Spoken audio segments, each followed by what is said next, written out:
بسم اللہ الرحمن الرحیم۔ ناظرین السلام علیکم، میں ہوں آپ کا میزبان صابر شاکر وفاقی دارالحکومت اسلام آباد سے۔ کچھ تازہ ترین خبریں۔ صدارتی ریفرنس کی سماعت شروع ہو چکی ہے۔ سپریم کورٹ کا لارجر بینچ سماعت کر رہا ہے۔ آج پہلا باقاعدہ دن تھا اور larger bench supreme court room number 1 میں موجود تھا۔ Chief justice of Pakistan justice Umar Ata Bandial صاحب اس بینچ کی صدارت کر رہے ہیں۔ دیگر جج صاحبان میں جسٹس اعجاز الاحسن صاحب ہیں، جسٹس مظہر عالم خان ہیں، جسٹس منیب اختر ہیں اور جسٹس جمال خان مندوخیل ہیں۔ 5 رکنی بینچ ہے اور مختلف صوبوں سے تعلق ہے ان جج صاحبان کا، اور بہترین ایک کیا کہنا چاہیے بنچ تشکیل دیا گیا ہے اور بہت ہی قابل آنریبل ججز ہیں۔ یہ سماعت کر رہے ہیں۔ سماعت سے پہلے کی صورتحال ذرا بتا دیں کہ کورٹ روم نمبر 1 آج پھر کھچا کھچ بھرا ہوا تھا اور حیرت انگیز طور پہ وزیر اعظم عمران خان کی کابینہ کے بہت سے وزراء جو ہیں وہ موجود تھے، اور کار پارکنگ میں بھی جگہ نہیں تھی کیونکہ وزراء آئے ہوئے تھے۔ اور ابتدائی سماعت شروع ہوئی اور ججز نے جیسے ہی ریمارکس دینا شروع کیے، آبزرویشن دینا شروع کیے، اٹارنی جنرل کے دلائل شروع ہوئے، تو ایک ایک کر کے پھر وزراء جو ہیں آہستہ آہستہ اپنی حاضری لگوانے کے بعد، یعنی حاضری عدالت کی یہ منشا نہیں تھی بلکہ پارٹی کی طرف سے وہ آئے ہوئے تھے، اپنی کابینہ کی طرف سے، وزیر اعظم عمران خان کی طرف سے، اور ایک ایک کر کے پھر واپس چلے گئے۔ کچھ وزراء آخر تک موجود رہے۔ سٹارٹ میں جب یہ کورٹ روم نمبر 1 میں رش بہت تھا تو آنریبل چیف جسٹس نے سب کو کہا کہ جو لوگ کھڑے ہیں اور اضافی لوگ ہیں وہ باہر چلے جائیں، اور بہتر ہوگا کہ باہر لاؤنج میں جا کے سنیں، کیونکہ وہاں پہ ٹی وی سکرینز آویزاں ہیں اور وہاں پہ ہیئرنگ بھی ہو رہی ہوتی ہے، سن رہے ہوتے ہیں لوگ، اور کچھ گیلری میں چلے جائیں، اور ایسا نہ ہو کہ سختی کرنا پڑے کیونکہ ایک خاص کیپیسٹی ہے، اس کیپیسٹی سے زیادہ اور پھر یہ ہے کہ اوور کراؤڈ ہو جائے تو ذرا بہت مشکل ہو جاتا ہے کنٹرول کرنا بھی، ساری کمرہ عدالت میں حبس بھی ہو جاتا ہے، لہٰذا سموتھ ہیئرنگ کے لیے یہ بھی کیا گیا۔ اور اس کے بعد اٹارنی جنرل سے فاضل عدالت نے، چیف جسٹس آف پاکستان نے پوچھا کہ سیاسی جماعتوں کو نوٹس جاری کیے ہوئے ہم نے، تو کیا آپ سمجھتے ہیں کہ صوبوں کو بھی نوٹس ایشو کر دینے چاہیے؟ اس پہ اٹارنی جنرل نے کہا کہ یہ آپ کا اختیار ہے، لیکن اسپیکر قومی اسمبلی اس میں فریق ہیں اور عدالت چاہے تو صوبوں کو نوٹس جاری کر سکتی ہے۔ صوبوں میں موجود جو سیاسی جماعتیں ہیں وہ بھی اس کیس کا حصہ ہیں، لہٰذا اٹارنی جنرل نے موقف یہ اختیار کیا کہ صوبوں کا کردار نہیں، ہر عدالت کی ثوابدید ہے، وزارت اعلیٰ کے خلاف عدم اعتماد کی تحریکیں جمع نہیں ہوئیں۔ تو اس پہ پھر سپریم کورٹ نے ایک ابتدائی آرگومنٹ کے بعد تمام صوبوں کو بھی نوٹس جاری کر دیے ہیں، اور اس طریقے سے اب 4 صوبے جو ہیں وہ بھی اس میں شامل ہوں گے اور ایڈوکیٹ جنرل آئیں گے اور وہ بھی اپنا اپنا پوائنٹ آف ویو دیں گے۔ اس کا مطلب ہے یہ کہ یہ مقدمہ بہت جلدی ختم ہونے والا شاید نہ ہو۔ اسی دوران رضا ربانی سینیٹر ہیں، پاکستان پیپلز پارٹی کے چیئرمین سینٹ بھی رہ چکے ہیں، تو انہوں نے کہا کہ جی میں عدالت کی معاونت کرنا چاہتا ہوں، تو مجھے عدالت کی معاونت کے طور پہ سنا جائے۔ اس پر فاضل عدالت نے اتفاق نہیں کیا اور انہوں نے کہا کہ چونکہ آپ پاکستان پیپلز پارٹی کے سینیٹر ہیں، رہنما ہیں، اس لیے آپ عدالت کے معاون نہیں ہو سکتے، ہاں البتہ آپ کو سن ضرور لیں گے، اور ظاہر ہے وہ پھر انڈیپینڈنٹ اوپینین نہیں تصور ہوگی، وہ تصور کیا جائے گا کہ وہ پاکستان پیپلز پارٹی کی نمائندگی کر رہے ہیں۔ تو یہ تو ہے ابتدائی نوعیت کی۔ اب آتے ہیں کہ کافی امپورٹنٹ اہم ریمارکس آئے ہیں سارے معاملے میں۔ اس کا مقصد کیا ہے؟ اس مقصد ہے یہ کہ جو فلور کراسنگ ہونی ہے اس کو روکا جائے، لوٹا کریسی کو روکا جائے۔ اس کے لیے حکومت گئی ہے، اٹارنی جنرل گئے ہیں، حکومت گئی ہے کہ جی اس پہ بند باندھا جائے۔ 4 سوالات، اور 4 سوالات میں جو سب سے اہم سوال ہے وہ یہ ہے کہ کیا یہ ممبر جو ہیں جو فلور کراس کریں اور جن کا پہلے پتہ چل جائے، کیا وہ ووٹ کاسٹ کر سکتے ہیں، ووٹ ڈال سکتے ہیں؟ نمبر 1، اگر وہ ووٹ ڈالتے ہیں تو کیا ان کا ووٹ کنسیڈر ہوگا؟ یہ 2 سوال ہیں یہ۔ اور تیسرا جو امپورٹنٹ ہے وہ ہے کہ ان کی جو نااہلی ہے، ایسے لوگ جو ہیں ان کی نااہلی جو ہے وہ کیا صرف ڈی سیٹ ہی ہے، جرم ان کا سزا جو ہے، یا پھر وہ لائف ٹائم ان کو سزا دے دی جائے، لائف ٹائم نااہل قرار دے دیا جائے؟ یہ 3 اہم سوالات ہیں۔ اس پہ اب آج جو آبزرویشنز آئی ہیں وہ ملی جلی آئی ہیں، لیکن اس سے اندازہ ہو جاتا ہے کہ معاملہ جو ہے وہ کافی اہم نوعیت کا ہوگا، اور اس میں جو رائے آئے گی وہ فیصلہ کرے گی تحریک عدم اعتماد میں جو فلور کراس کرنا ہے اس کے بارے میں۔ اب میں آپ کو باری باری سنواتا ہوں کہ وہ امپورٹنٹ ہے۔ نمبر 1، جسٹس اعجاز الاحسن صاحب، انہوں نے کہا جی آرٹیکل 62 اور 63 کو الگ الگ نہیں بلکہ ایک دوسرے کے ساتھ تسلسل کے ساتھ پڑھا جا سکتا ہے، اور آرٹیکل 62 اور 63 کو اس لیے بھی ملا کر پڑھنا چاہیے کہ دونوں آرٹیکلز نااہلیت کی بات کر رہے ہیں، جو اٹارنی جنرل نے کہا۔ اس کی وجہ ہے کہ آرٹیکل 62 میں ارکان کی اہلیت کا ذکر کیا گیا ہے کہ کون کون سا رکن اہل ہے، اور اس کے بعد 63 میں نااہلیت کا ذکر کیا گیا ہے۔ تو لہٰذا مثال کے طور پہ کہہ رہا ہوں، ہم وہ جب پڑھتے تھے معاشرتی علوم اور تحریک پاکستان، تو اس میں تقسیم بنگال کے اسباب پوچھے جاتے تھے، اور اس کے بعد پھر وہ تقسیم بنگال جب تنسیخ ہوئی تو اس کے اسباب پوچھے جاتے تھے، وہ ملے جلے تھے کیونکہ تقسیم بنگال اور تنسیخ بنگال یہ دونوں چیزیں۔ تو اسی طریقے سے یہ کہا جا رہا ہے کہ آرٹیکل 62 کو اور 63 کو الگ الگ نہیں کیا جا سکتا، ایک اہلیت کا تعین کرتا ہے، دوسرا نااہلیت کا تعین کرتا ہے۔ لہٰذا اس پہ تو چیف جسٹس آف پاکستان نے بھی یہ کہا کہ جی عدالتی فیصلے میں دی گئی آبزرویشنز بہت اہمیت کی حامل ہوتی ہیں، کیونکہ اس ضمن میں پہلے فیصلے بھی آ چکے ہیں۔ جسٹس جمال خان مندوخیل، انہوں نے کہا جی کہ ووٹ کا حق اراکین اسمبلی کو ہے، نہ کہ پارٹی اراکین کو، اور 4 مواقع پر اراکین اسمبلی کا پارٹی ڈسپلن کی پابندی لازمی ہے، جسٹس اعجاز الاحسن نے کہا۔ اور آرٹیکل 63A پارٹی ڈسپلن کی پابندی لازمی بنانے کے لیے لایا گیا، جسٹس اعجاز الاحسن صاحب کہتے ہیں۔ پھر جسٹس منیر بختر صاحب نے کہا کہ سیاسی جماعتیں جو ہیں وہ ادارے ہیں، اور پارٹی ڈسپلن کی خلاف ورزی سے ادارے کمزور ہوتے ہیں۔ ڈسپلن کی خلاف ورزی خواہ وہ کسی پولیٹیکل پارٹی میں ہو یا کسی بھی جگہ پہ ہو، ادارے کمزور ہوتے ہیں، اور پارٹی لائن کی پابندی نہ ہو تو سیاسی جماعت تباہ ہو جائے گی۔ جسٹس منیر بختر صاحب کی یہ اوپینین آ رہی ہے۔ میں آپ کو ہر جج صاحب کی، آنریبل جج کی اوپینین بتا رہا ہوں جو اس میں آ رہی ہے، کیونکہ اس کے بعد ہی آپ اندازہ کر سکتے ہیں کہ کورٹ میں بیٹھے 5 آنریبل ججز کیا سوچ رہے ہیں اور ان کے ذہنوں میں کیا کیا سوالات اٹھ رہے ہیں۔ تو پارٹی میں بات نہ سنی جا رہی ہو تو کیا ہو سکتا ہے، اٹارنی جنرل نے کہا، تو مستعفی ہو کر رکن اسمبلی دوبارہ عوام میں جا سکتا ہے، یہ اٹارنی جنرل نے جواب دیا۔ ٹکٹ لیتے وقت امیدواروں کو پتہ ہوتا ہے کہ وہ کب آزادی سے ووٹ نہیں دے سکتے، جسٹس اعجاز الاحسن صاحب نے یہ سوال اٹھایا، اور یہ بات درست ہے کیونکہ آئین میں موجود ہے کہ 4 موقعوں پہ MNA MPA سینیٹر کو پارٹی ڈسپلن کی خلاف ورزی نہیں کرنی چاہیے۔ دوسری کشتی میں چھلانگ لانے والے کو سیٹ سے ہاتھ دھونا پڑتا ہے، چیف جسٹس آف پاکستان نے کہا۔ کیا کسی رکن کو پارٹی کے خلاف فیصلے کے اظہار کا حق ہے؟ یہ سوال اٹھایا گیا ہے چیف جسٹس صاحب کی طرف سے۔ کیا دوسری کشتی میں چھلانگ لگا کر حکومت گرائی جا سکتی ہے؟ جسٹس اعجاز الاحسن صاحب نے سوال کیا۔ زیادہ تر جمہوری حکومتیں چند ووٹوں کی برتری سے قائم ہوتی ہیں، جسٹس اعجاز الاحسن صاحب کہتے ہیں۔ اور انہوں نے یہ بھی کہا کہ کیا دوسری کشتی میں جاتے جاتے پہلا جہاز ڈبویا جا سکتا ہے؟ چھلانگیں لگتی رہتی ہیں، معمول کی قانون سازی بھی نہیں ہو سکتی، جسٹس منیر بختر صاحب کہہ رہے ہیں۔ اور آرٹیکل 63A سے انحراف کی صورت میں آئین نے نااہلی کا ایک طریقہ کار دیا ہے، یہ بات سامنے آئی ہے۔ جسٹس منیر بختر صاحب نے سوال اٹھایا جی کہ سب نے اپنی مرضی کی تو سیاسی جماعتیں ادارہ نہیں ہجوم بن جائیں گی، اور پھر انہوں نے یہ بھی کہا کہ انفرادی شخصیات کو طاقتور بنانے سے ادارے تباہ ہو جاتے ہیں۔ اٹارنی جنرل نے کہا کہ ہارس ٹریڈنگ روکنے کے سوال پر میں نہیں جاؤں گا کیونکہ یہ معاملہ پارلیمنٹ پر ہی چھوڑنا چاہیے۔ تو کیا فلور کراسنگ کی اجازت دے کر ترقی یافتہ ممالک میں ایسا ہوتا ہے؟ جسٹس جمال مندوخیل پوچھ رہے ہیں۔ تو کیا آپ پارٹی لیڈر کو بادشاہ سلامت بنانا چاہتے ہیں؟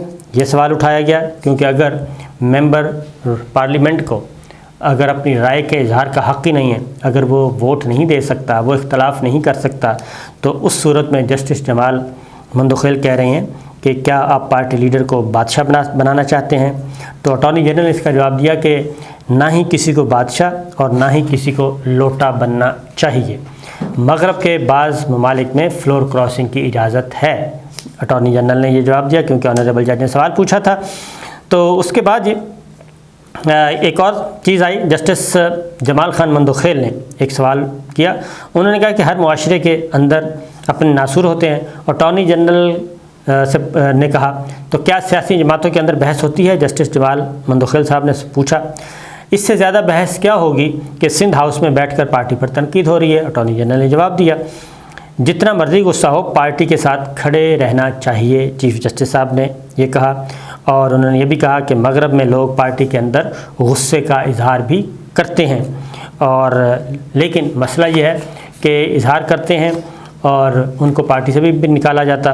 پاکستان میں مسئلہ یہ ہے کہ دونوں طرح کی برائیاں موجود ہیں. ایک طرف لوٹا کریسی، فلور کراسنگ ہے، تو دوسری طرف پارٹی کے اندر بھی ایک ڈکٹیٹرشپ ہوتی ہے جس کا یہ اظہار کیا جا رہا ہے. کیونکہ مغربی جمہوریت میں اگر آپ تنقید کرتے ہیں پارٹی پالیسی سے، پارٹی لیڈرشپ کے ساتھ، تو آپ کو کھڑے لائن نہیں لگایا جاتا. لیکن پاکستان میں ایسا ہوتا ہے کہ اگر آپ پارٹی لیڈر کے ساتھ کھڑے ہیں تو ویل اینڈ گڈ، اگر آپ اس کے ساتھ نہیں ہیں اس کی رائے کے ساتھ تو پھر اگلی دفعہ آپ کو ٹکٹ بھی نہیں ملتا. تو یہ بھی ایک فیکٹ ہے جس کی طرف یہ اظہار کیا جا رہا ہے. جتنا مرضی غصہ ہو لیکن پارٹی کے ساتھ کھڑے رہنا چاہیے، چیف جسٹس صاحب کہہ رہے ہیں. اور یہ مثالیں دے رہے ہیں مغربی ملکوں کی جو میں نے آپ کو سادہ زبان میں بتائی ہیں.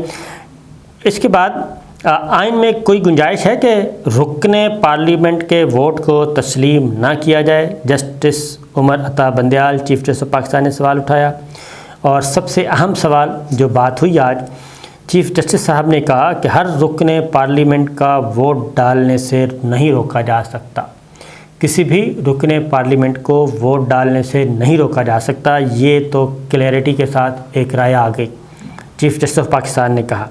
اور پھر دوسرا انہوں نے سوال اٹھایا کہ آئین میں کوئی گنجائش نہیں کہ کسی رکن پارلیمنٹ کے ووٹ کو تسلیم نہ کیا جائے. سوال ایک ہی ہے کہ پارٹی پالیسی کے خلاف ووٹ دینے والے کی اگر نااہلی ہے تو اس کی مدت کتنی ہے. یہ چیف جسٹس آف پاکستان نے بالکل جو آج کی کارروائی کا مقصد تھا وہ بتایا. کیونکہ دو چیزیں انہوں نے کلیئر کر دیں کہ نہ ہی کسی رکن پارلیمنٹ کو ووٹ ڈالنے سے روکا جا سکتا ہے اور نہ ہی کسی رکن پارلیمنٹ کو ووٹ نہ ڈالنے سے مجبور کیا جا سکتا ہے، دونوں. اور اگر کوئی ممبر ووٹ ڈال دے تو اس کا ووٹ شمار نہ کرنا یہ ووٹ کی توہین ہے. آگے جا کے یہ بھی بات ہوئی، اور اس لیے اس کا ووٹ بھی وہ ڈالنے کا حق ہے اور اس کا ووٹ شمار بھی ہوگا. یہ چیز واضح طور پہ آئی آج سامنے. اور پھر ایک اور چیز بھی آئی کہ بہتر ہے کہ معاملہ جو پارلیمنٹ کے معاملات ہیں وہ عدالت میں نہ لائے جائیں اور پارلیمنٹ ہی ان معاملات کو ایڈریس کرے. یہ ایک پنچ لائن آپ کو بتائیے. پھر جسٹس منیب اختر صاحب کہتے ہیں کہ آئین میں پارٹی سربراہ نہیں پارلیمانی پارٹی کو اختیار ہے. اب یہ ایک اور باریک نقطہ ہے کہ پارٹی ہیڈ کچھ نہیں ہے بلکہ پارلیمانی پارٹی جو فیصلہ کرے وہ ہونا چاہیے پارٹی کا فیصلہ. پارٹی کی مجموعی رائے انفرادی رائے سے بالا تر ہوتی ہے. جسٹس منیب صاحب کہہ رہے ہیں سیاسی نظام کے استحکام کے لیے اجتماعی رائے ضروری ہوتی ہے. جسٹس منیب اختر. اور 63A پارٹی پالیسی سے انحراف روکنے کے لیے شامل کیا گیا. جسٹس منیب اختر صاحب کہہ رہے ہیں، اور یہی وہ بنیادی بات ہے کہ پارٹی کے اندر بھی ڈکٹیٹرشپ نہیں ہونی چاہیے، ون مین شو نہیں ہونا چاہیے. تو جسٹس منیب اختر اس طرف اشارہ کر رہے ہیں. ایک تشریح تو یہ ہے کہ انحراف کرنے والے کا ووٹ شمار نہ ہو، جسٹس منیب اختر صاحب کہہ رہے ہیں. اور کیا ڈی سیٹ ہونے تک ووٹ شمار ہو سکتا ہے؟ جسٹس جمال مندوخیل صاحب نے سوال اٹھایا. 18ویں ترمیم میں ووٹ شمار نہ کرنے کا کہیں ذکر نہیں، جسٹس مندوخیل کہہ رہے ہیں. یہ بات ذہن میں رکھیے کہ اب یہ ساری چیزیں جو ہیں آہستہ آہستہ باہر آ رہی ہیں کہ 18ویں ترمیم میں ووٹ شمار نہ کرنے کا کہیں ذکر نہیں. جسٹس مندوخیل. کسی کو ووٹ ڈالنے پر مجبور نہیں کیا جا سکتا، جسٹس مظہر عالم. اور یہ ضمیر کی آواز نہیں کہ اپوزیشن کے ساتھ مل جائیں. اٹارنی جنرل نے کہا جواباً بلوچستان میں اپنے ہی لوگوں نے عدم اعتماد کیا اور حکومت بدل گئی. اب جسٹس جمال مندوخیل بلوچستان کی مثال دے رہے ہیں کہ پچھلے دنوں بلوچستان عوامی پارٹی نے اندر ہی اختلاف ہوا اور اپنی ہی پارٹی کے اندر بغاوت ہوئی اور انہوں نے اپنا سی ایم تبدیل کر دیا. بلوچستان میں دونوں گروپ باپ پارٹی کے دعوے دار تھے. سب سے زیادہ باضمیر کو مستعفی ہونے والا ہوتا ہے اٹارنی جنرل. تو تو چیف جسٹس صاحب کہہ رہے ہیں کہ ووٹ ڈال کر شمار نہ کیا جانا توہین آمیز ہے، اور 63A میں نااہلی کا پورا نظام دیا گیا ہے۔ چیف جسٹس صاحب بتا رہے ہیں کیونکہ یہ 63A بڑا کلیئر ہے کہ کب ووٹ ڈالا جائے گا، کب پارٹی ڈسپلن کی خلاف ورزی ہوگی، پھر پارٹی ہیڈ اسپیکر کو لکھے گا، اسپیکر پھر 3 دن کے اندر یہ کرے گا، پھر الیکشن کمیشن آف پاکستان کو جائے گا اور پھر وہ فیصلہ ہوگا۔ تو اس کا بتا رہے ہیں چیف جسٹس آف پاکستان کہ آرٹیکل 63A میں نااہلی کا پورا نظام دیا گیا ہے۔ اصل سوال صرف اب نااہلی کی مدت کا ہے کہ یہ مدت کتنی ہونی چاہیے، لائف ٹائم ہونی چاہیے یا پھر ایک ٹرم ہونی چاہیے یا ڈی سیٹ ہونا ہی کافی ہے۔ آرٹیکل 63A کی روح کو نظر انداز نہیں کر سکتے چیف جسٹس آف پاکستان۔ عدالت کا کام خالی جگہ پر کرنا نہیں ہوتا، ایسے معاملات ریفرنس کی بجائے پارلیمنٹ میں حل ہونے چاہیے، چیف جسٹس آف پاکستان نے کہا۔ اور اس کے بعد ایک اور بات بھی کی کہ عدالت نے آرٹیکل 55 کو بھی مد نظر رکھنا ہے، چیف جسٹس آف پاکستان کہہ رہے ہیں۔ اور آرٹیکل 55 کیا ہے وہ بھی ذرا سن لیں۔ آرٹیکل 55 یہ کہتا ہے کہ دستور کے تابع قومی اسمبلی کے تمام فیصلے حاضر اور ووٹ دینے والے ارکان کی اکثریت سے کیے جائیں گے، لیکن صدارت کرنے والا شخص ووٹ نہیں دے گا، یعنی کہ اسپیکر یا اسپیکر کسی پہ بیٹھا ہوا، سوائے اس صورت میں کہ ووٹ مساوی ہو جائیں۔ اگر ووٹ مساوی ہوں تو پھر اسپیکر یا چیئرمین سینٹ جو ہے وہ ووٹ دے سکتا ہے، جیسے پچھلے دنوں چیئرمین سینٹ صادق سنجانی نے ووٹ دیے۔ اور یہ بنیادی بات ہے article 55۔ Chief justice of Pakistan نے کہا ہے کہ ووٹ، دوبارہ میں آپ کو بتا دیتا ہوں، بڑا امپورٹنٹ چیف جسٹس نے بات کی ہے کہ قومی اسمبلی کے تمام فیصلے حاضر اور ووٹ دینے والے ارکان کی اکثریت سے کیے جائیں گے، اور اسپیکر صدارت کرنے والا شخص ووٹ نہیں دے گا سوائے اس کے کہ ووٹ مساوی ہو جائیں۔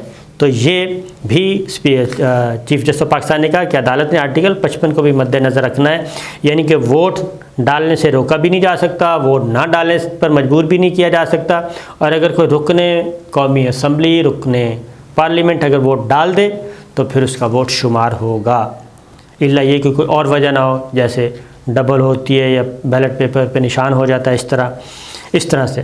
تو جسٹس مہرا خان نے کہا کہ آرٹیکل 63(4) کے تحت ممبرشپ ختم ہونا نااہلی ہے۔ آرٹیکل 63(4) بہت واضح ہے، اور اٹارنی جنرل نے کہا کہ 63(4) جو ہے وہ واضح نہیں ہے، یہی تو مسئلہ ہے۔ اور اس کے بعد اٹارنی جنرل نے کہا کہ کیا خیانت کرنے والا امین ہو سکتا ہے، اور آرٹیکل 55 کے تحت ہر رکن اسمبلی کو ووٹ ڈالنے کا حق حاصل ہے۔ جسٹس جمال مندوخیل نے کہا ووٹ اگر ڈال سکتا ہے تو پھر شمار بھی ہو سکتا ہے، جسٹس مندوخیل کہہ رہے ہیں، اور اگر حکومت کے پاس جواب ہے تو عدالت سے سوال کیوں پوچھ رہی ہے؟ جسٹس جمال مندوخیل نے کہا جی اگر اس نقطے پر متفق ہیں تو اس سوال کو واپس لے لیں۔ پھر اس کے بعد الیکشن کمیشن، اب ایک اور بات بھی بتا دوں کہ اگلی بات جو ہے جو سیاسی جماعتوں نے رپلائی سبمٹ کیا ہے اس میں انہوں نے کہا ہے کہ جی کہ اگر صدارتی ریفرنس پہ سپریم کورٹ ابھی کوئی رائے دے دے گی تو پھر ایسی صورت میں جو اگلا سارا پروسیجر ہے وہ سارے کا سارا رک جائے گا، اور اگر سپریم کورٹ اپنی رائے ابھی دے دیتی ہے تو وہ جو سارا پروسیس آرٹیکل 63A B اور C کے تحت ہونا ہے، اور وہ الٹیمیٹ معاملہ سپریم کورٹ کے پاس ہی پہنچنا ہے، تو سپریم کورٹ اسی چینل کے ذریعے فیصلے کرے تو زیادہ بہتر ہے۔ اور یہ آج کی کارروائی تھی جی، اور اب سماعت ہوگی کل 1:30 بجے، کیونکہ جسٹس قاضی امین صاحب ریٹائر ہو رہے ہیں تو ان کے اعزاز میں کل فل کورٹ ریفرنس ہے، اس لیے عدالت نے کہا کہ ہم 1:30 بجے کل ری اسمبل ہوں گے اور اس کو یہیں سے سلسلہ شروع کریں گے۔ تو یہ تھی کارروائی۔ تو میرا خیال ہے کہ آپ سمجھ گئے ہوں گے کہ معاملہ کس طرف جا رہا ہے۔ ابھی تک جو ہماری اطلاع کے مطابق ووٹ ڈالنے پہ بھی سب متفق ہیں، یعنی کہ آئین نہیں روکتا کہ کوئی ووٹ ڈالنے سے کسی کو روکا جائے، اگر ووٹ ڈل گیا تو پھر وہ کاؤنٹ بھی ہوگا، یہ بھی نہیں روکا جا سکتا۔ یہ آرٹیکل 95 بھی، آرٹیکل 55 بھی، دونوں یہ کہہ رہے ہیں۔ تو دیکھتے ہیں یہ آگے جا کے کیا ہوتا ہے۔ اجازت دیجیے، اللہ حافظ۔